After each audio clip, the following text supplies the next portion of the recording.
Il est vrai que pendant le confinement, les Français ont eu tendance à beaucoup plus épargner que d'habitude. Cette épargne accumulée, aujourd'hui, il faut se poser la question de savoir ce qu'on en fait. On pourrait être tenté de se dire, j'ai pu épargner, je continue à épargner, et comme ça, en attendant que la crise passe. C'est vrai qu'on est face à une incertitude d'un point de vue économique, mais d'un point de vue financier, d'un point de vue boursier, d'un point de vue immobilier.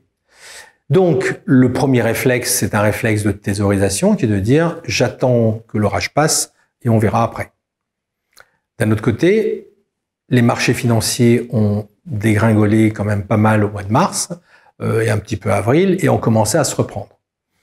L'intérêt de pouvoir se poser la question de réinvestir par du crédit ou par de l'épargne est lié au fait qu'on a des taux d'intérêt sur les financements aujourd'hui qui sont toujours très bas, qu'on ne sait pas de quoi demain sera fait.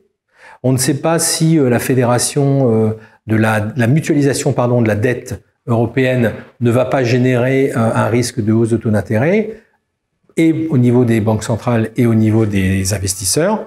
Donc tous ces éléments étant incertains, il vaut mieux profiter des taux bas aujourd'hui et garder son épargne de côté, plutôt que de vouloir continuer à épargner uniquement sans investir en empruntant.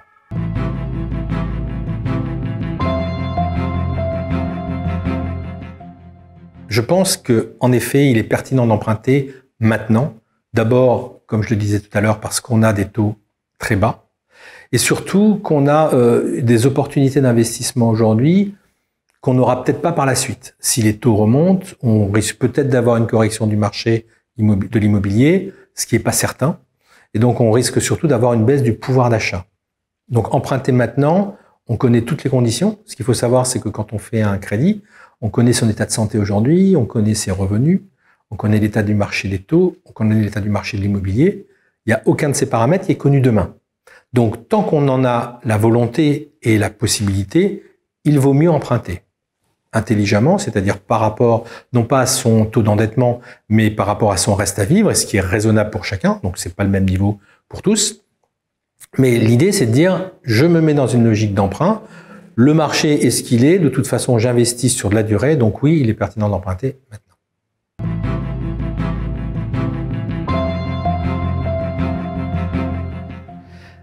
Alors, pour ceux qui n'ont jamais investi et qui veulent investir maintenant, je vais parler d'une classe d'actifs atypique pour pas mal de monde aujourd'hui, ce sont les SCPI.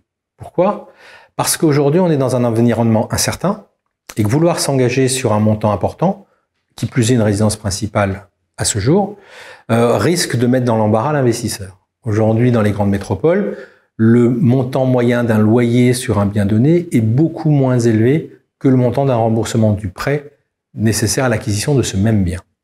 Par conséquent, investir dans des SCPI à crédit va permettre de pouvoir avoir un équilibre quasi équivalent entre le solde bancaire, entre les loyers encaissés et la mensualité de prêt payé. Et surtout, c'est un produit extrêmement modulable parce que si vos revenus diminuent ou si vous rencontrez des difficultés, vous n'êtes pas obligé de vendre l'intégralité de votre investissement, mais une partie, ce qui va vous permettre donc de moduler et d'adapter votre endettement dans la durée sans perdre le bénéfice de votre investissement.